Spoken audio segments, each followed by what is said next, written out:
Hola, ¿qué tal? Mi nombre es Sharon Ortiz. Eh, Esta es mi presentación multimedia de mi trabajo final para poder ingresar a la UNADEM, la Universidad Abierta y a Distancia de México. El tema que elegí fue la aplicación de la biotecnología ambiental para limpiar las aguas residuales. Se me hace un tema muy interesante, ya que, bueno, a mí desde pequeña me ha gustado mucho siempre cuidar el medio ambiente. Es algo que se me ha inculcado y que yo trato de inculcarle a mi familia. Cuidar el medio ambiente, los seres vivos, muy importante, ¿no? Y bueno, vamos a comenzar hablando del agua. El agua, pues, es un líquido vital para todos los seres vivos. Sabemos que sin agua, pues definitivamente la vida en el planeta no existiría. Bacterias, animales pequeños, mamíferos, reptiles, aves, los seres humanos, todos necesitamos del agua. Entonces es importante preocuparnos por el cuidado del agua.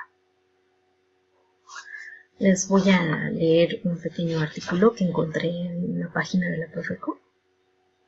Dice que para cientos de millones de personas en el mundo, el acceso al agua es una tragedia. Pobreza, enfermedad y muerte es el particular ciclo del agua para la tercera parte de la población mundial. Cualquiera que tenga el privilegio de tomar una ducha durante 15 minutos todos los días, de empujar la palanca del excusado cuantas veces sea necesario, o de lavar su auto al menos una vez por semana, difícilmente entenderá la magnitud del problema cuando se dice que la distribución natural del agua en el ámbito mundial y regional no es equitativa. Mientras en algunas partes el agua abunda, en algunas otras es escasa o inexistente. Según la Organización Mundial de la Salud, el consumo de agua mínimo sugerido por una persona es de 20 litros de agua al día. Pero bueno, hay algunos países en vías de desarrollo que no alcanzan ni siquiera el consumo de 10 litros. Esto es pues bastante preocupante, ¿no? En algunos otros países, por ejemplo, en países desarrollados como en Europa, se consumen de 200 a 300 litros de agua al día por persona.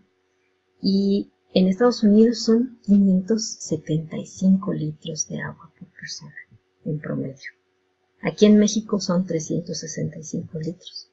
Entonces veamos la desigualdad que hay en la distribución del agua. Y bueno, no nada más esto, sino también toda el agua que se desperdicia en las fábricas, todas las industrias, la ganadería. El agua es vital, no nada más para consumo, para beberla, sino también para ciertos procesos industrializados. Entonces, el desperdicio que hay de esta agua. Es muy importante reflexionar esto porque si nosotros no ponemos nuestro granito de arena para cuidar el agua, ¿qué será en algunos años con este desabasto mundial de lo que es este líquido, ¿no? Entonces es algo muy importante que hay que considerar. Muy bien, bueno. Aquí tenemos una gráfica. Dice que usemos bien el agua. Aproximadamente en la cocina utilizamos un 10%. En el riego 10%, lavado de ropa 15%, en ducha y lavabo 25%. Y en el excusado se va el 40% de esa agua que consumimos al día, aproximadamente. El 97% de nuestra agua en la tierra es salada y solo el 0.01% del agua es disponible en su estado natural para el consumo humano. El 3% del agua en la tierra es dulce, en la mayoría en forma de hielo o glaciares, y otra en lo que es en la parte de la forma subterránea, o sea, en el subsuelo. El 0.3% corresponde a aguas superficiales como ríos y lagos, principales fuentes de agua para uso de la población del planeta. Muy bien, pasemos a la siguiente diapositiva. Las aguas residuales. El agua es vital para la supervivencia de los seres vivos, esto ya lo mencionamos, desde plantas, animales e incluso bacterias. Sin el agua nuestro planeta sería un páramo desolado y sin vida. De ahí la importancia y preocupación de reutilizar el agua que contaminamos día con día en nuestras actividades diarias, la cual pues es muchísimo, ¿verdad? Contaminación del agua. Esto puede pasar por métodos físicos, químicos o biológicos.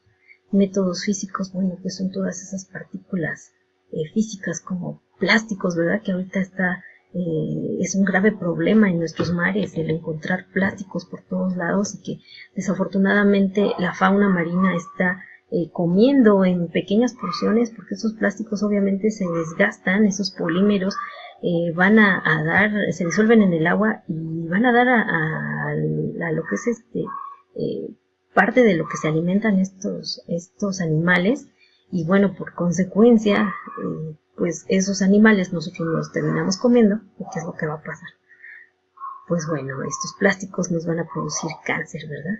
Sabemos que todos estos plásticos pueden llegarnos a producir cáncer. Bueno, esos son por contaminantes físicos. Contaminantes químicos, pues todo lo que desechan las industrias. Incluso, por ejemplo, pues también lo que es el petróleo, toda la cantidad de químicos que se utilizan a nivel industrial. Biológicos, pues bueno, son bacterias que hay en el medio ambiente y que producen enfermedades, en bacterias patógenas que pueden llegar a contaminar esta agua y que no la hacen apta para el consumo humano. Son muchísimos los factores que intervienen en la contaminación del agua. Tipos de aguas residuales. Bueno, las aguas residuales o las aguas negras se clasifican en urbanas e industriales. Las urbanas pues pueden ser domésticas o de limpieza urbana. Y las industriales pueden ser de la industria o de la ganadería. Ambas pues tienen gran cantidad de contaminantes, ¿verdad? Pero aquí lo importante es de qué manera las podemos limpiar o depurar de tal manera que puedan ser reutilizadas. Bien. Los métodos de tratamiento. La clasificación de estos métodos de tratamiento de las aguas residuales. Nos basamos en operaciones físicas unitarias, como por ejemplo la floculación, la sedimentación, la flotación, filtración, tamizado. Todos estos son procesos físicos para retirar la mayor cantidad de partículas sólidas en las aguas contaminadas. Son procesos físicos. Procesos químicos, la precipitación, la absorción y la desinfección. Esto pues nos va por medio de un proceso químico, nos va a limpiar el agua, nos la va a depurar. Y aquí el proceso yo lo veo así, el más seguro, el más de cierta manera económico y sencillo sería un proceso biológico. Estos son métodos donde la remoción se realiza gracias a la actividad biológica. Se usan principalmente para la remoción de constituyentes orgánicos biodegradables y nutrientes. Se pueden utilizar ciertos tipos de bacterias como son protozoarios que se encargan de biodegradar la materia orgánica contaminante que está presente en las aguas residuales. Y también se pueden utilizar organismos un poco más complejos como por ejemplo algas que igual pueden degradar la materia orgánica. Esos son los procesos biológicos, uno de los métodos de tratamiento de estas plantas, de estas aguas residuales. Okay. Tratamientos biológicos, los lechos bacterianos. Es un sistema de depuración biológica de aguas residuales en el que la oxidación se produce al hacer circular a través de un medio poroso aire y agua residual. La circulación del aire se realiza de forma natural o forzada, generalmente a contracorriente del agua, y están constituidos por un tanque de planta circular y muro perimetral. vertical recto con una pendiente del 2 al 3% en el fondo.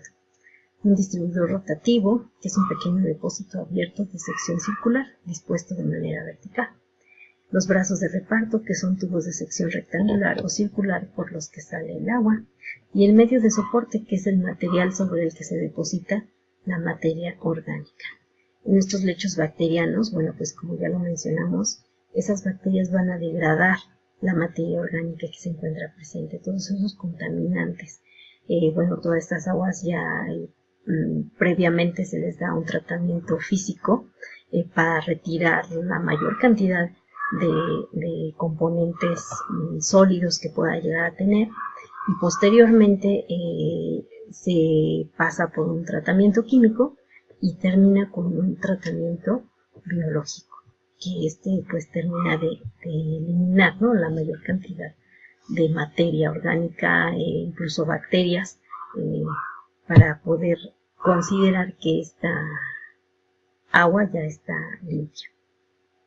La oxidación biológica que se hace en estos lechos bacterianos, bueno, pues es el mecanismo mediante el cual los microorganismos degradan la materia orgánica contaminante del agua residual. De esta forma, estos microorganismos se alimentan de dicha materia orgánica en presencia de oxígeno y nutrientes, de acuerdo con la reacción que vemos aquí, ¿sí? Materia orgánica más microorganismos, más nutrientes, más oxígeno. Se dan productos finales como nuevos microorganismos y energía. Bien, bueno, pues una prueba que se hace para considerar que un agua está limpia, pues es el estudio de la determinación, del DBO5, que es la demanda bioquímica de oxígeno. ¿Qué es esto? Es la cantidad de oxígeno disuelto requerido por los microorganismos para la oxidación aerobia de la materia orgánica biodegradable presente en el agua. Se mide a los 5 días de haber sido tratada y su valor da idea de la calidad del agua desde el punto de vista de la materia orgánica presente y permite prever cuánto oxígeno será necesario para la depuración de estas aguas e ir comprobando cuál está siendo la eficacia del tratamiento depurador en una planta. Esto es un proceso largo, se necesita estar verificando si ya el agua residual llegó al punto en el que ya está completamente, bueno, no completamente al 100%, ¿verdad? Porque sabemos que un agua tratada no es potable al 100%, pero pues ya es un agua tratada que se puede reutilizar para el riego de áreas verdes, para el riego de sembradíos. Es un agua segura. Si ya no tiene esta demanda bioquímica de oxígeno, quiere decir que ya hay menos bacterias. ¿Sí? Reutilización de aguas tratadas. Bueno, la reutilización de las aguas residuales tratadas, por ejemplo, para los desagües de los aseos o para actividades de riego, reduce el gasto de agua potable, un factor importante en el caso de la limitada disponibilidad del agua. Las aguas residuales tratadas tienen que satisfacer índices de calidad diferentes respecto a las aguas vertidas en receptores naturales, que varían además según el tipo de reutilización. Lo mismo que comentábamos, ¿verdad?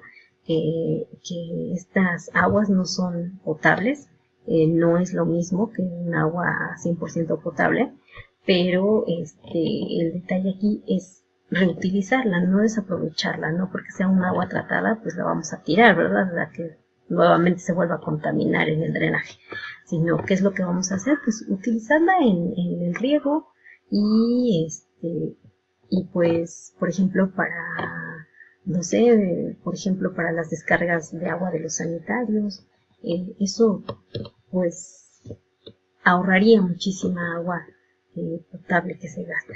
Además de que el agua cuando se utiliza para lo que es las actividades de riego en los sembradíos, pues por un proceso natural de filtración se va depurando, ¿verdad? Se va limpiando con todas las capas de la tierra y va a llegar a los mantos acuíferos pues ya de una manera un poco más limpia y se vuelve a regenerar, ¿sí? Bueno, pues esto es mi tema. El agua pues muy importante para nuestra vida. Entonces, tratemos de cuidarla, tratemos